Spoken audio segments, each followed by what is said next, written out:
Fox News Alert now. In the case of a missing 11-month-old baby in Missouri, you know the name, little baby Lisa. Investigators executing a new search warrant at Lisa Irwin's parents' home right now. Deborah Bradley and Jeremy Irwin will not be allowed back inside until after the search. We're lucky to have high-profile criminal defense attorney Joe Tacopina, who's representing baby Lisa's parents, with us right now. So tell us a little bit about this warrant. Why did police need a warrant to search this house? They didn't, and you know, stuff like this baffles me. I don't know if it's for show or not.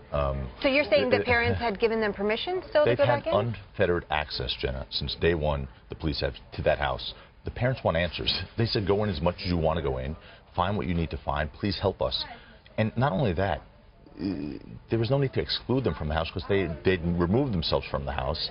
And when we were going to go back last week, the police had told us there was some investigation going on regarding these right. dogs, and we stayed out of the house at their request. So there was no need to compel a warrant. You know, I'm not a lawyer, but don't you need probable cause to get a warrant to go in and search? No, I mean, that's not probable cause. That's for an arrest. For a warrant, okay. You just need, that's where the baby was last known to be. Steve Young, who's part of, obviously, the Kansas City Police, has said that Lisa Irwin's parents have stopped cooperating and talking to police as of October 8th. You know, Jenna, I've heard that. And honestly, what I feel like saying is, please stop whining and go find where Lisa is. Are you saying they're not doing a good enough job? I'm saying that they shouldn't be focused on a press officer coming out with these ridiculous statements. To say that they have not been cooperating, they've complied with every request. They've consented to every request. So why the warrant again? Just as recently as yesterday, they submitted to additional hair and swab samples because they requested it. They didn't compel them to do it. So they were asked for hair samples and swab samples. There was no warrant. No warrant. They went down to the lab and gave it to them. They've complied with every request. So when they say they're not cooperating, it really it's infuriating, quite frankly, because these people, just assume for a second that I believe 100% in their innocence, but just assume that these are grieving parents and nothing more, have nothing to do with the disappearance of their 11-month-old. How do you treat them like that without even just considering the possibility that they are grieving parents who have done nothing wrong except are missing their 11-month-old? And that's a hypothetical situation that many are mentioning. And, Joe, it's always nice to talk to someone on set about this, right, because it gives you such a different read on the story. And you being their attorney, that's a really big deal. If I was your client, I'd want you right next to me right now. I mean, I want you right there 24 hours a day. Why aren't you in Kansas City right now? Well, there's nothing for us to be doing right now. I have local counsel on the ground there, who's very good and is there sort of doing what we need to do. There's no process at this point. There's no, certainly no court proceeding for me to be involved in. I speak with them several times a day and with the family, and we're coordinating. I have people on the ground there. You're so sure of their innocence, though. I'm just curious how much time you spent with them. You know, I've been speaking to them for about a week and a half, almost 10, 11 days. But it's more than my conversations with them. I mean, my visceral reaction is incredibly strong to them. But we've done things. I've had investigators there for almost 2 weeks. Almost 2 weeks. So you're not just involved as of Monday, because Megyn Kelly did that interview with the parents on Sunday. They said, oh, we don't have any need for an attorney. Are you saying that they misled Megyn with that statement? No. So you were listen, I've been speaking with them. I decided to come in officially on Monday at their request because of the fact that they were really just getting run over.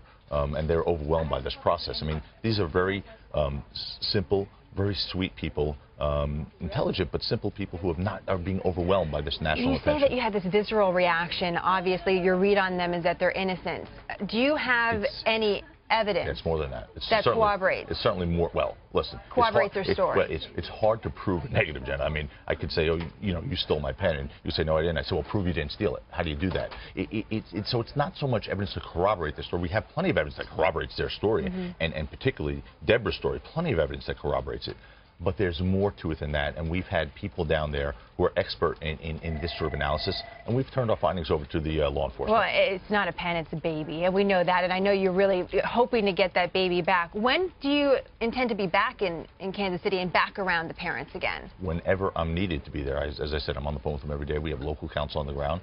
When there's a process that requires me to be there, I'll be there. Obviously, my support is with them full-time, and I'll be back shortly. I mean, but it's more than just showing up to show up. I don't want to do that. I don't want to interfere with the process. The focus should be on finding Lisa right now.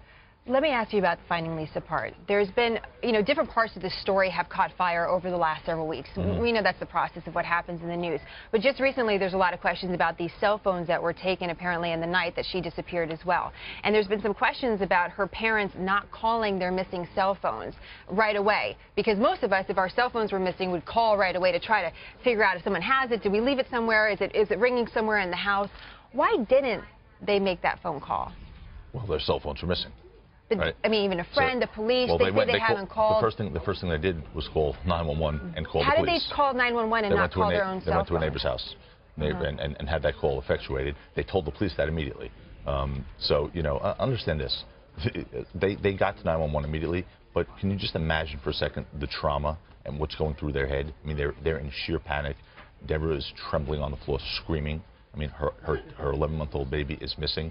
So people sometimes react in a way that they're not, deliberately thinking things out. They got to the police immediately. The outcry was prompt. And on that, just to follow up with that as well, in your mind, you were critical of the police saying that they are issuing this warrant to search the house when they don't need it, when they have full access, and that the family's been compromising with the police, at least agreeing to work with them. Do you think the police aren't doing something that they should? Where should we be looking next in this case? Well, no, I'm not here to judge what they should or shouldn't be doing. I mean, look, I'm not saying they're not doing a good job.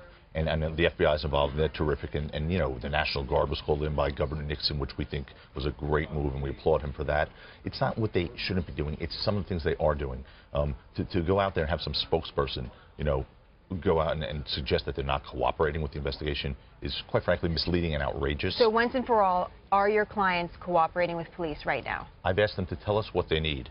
When I hear the list of what they need, they'll get it. We want answers. We want to find Lisa. So instead of getting on TV making public pronouncements, how about getting on TV and tell the public, including the victims, where their daughter is, where Lisa is. Why do you think they asked for the hair sample and the swabs right before they went back in the house? Elimination process, and that's standard and normal. I mean, obviously if they find stuff in the house like a hair, they want to make sure that they're not recovering a hair that they think could be the suspects, and it turns out to be someone who's supposed to be in there, like the mother or the father or things of that nature. Joe, nice to have you on set. We appreciate the time. Good luck. Everyone wants to find this little girl.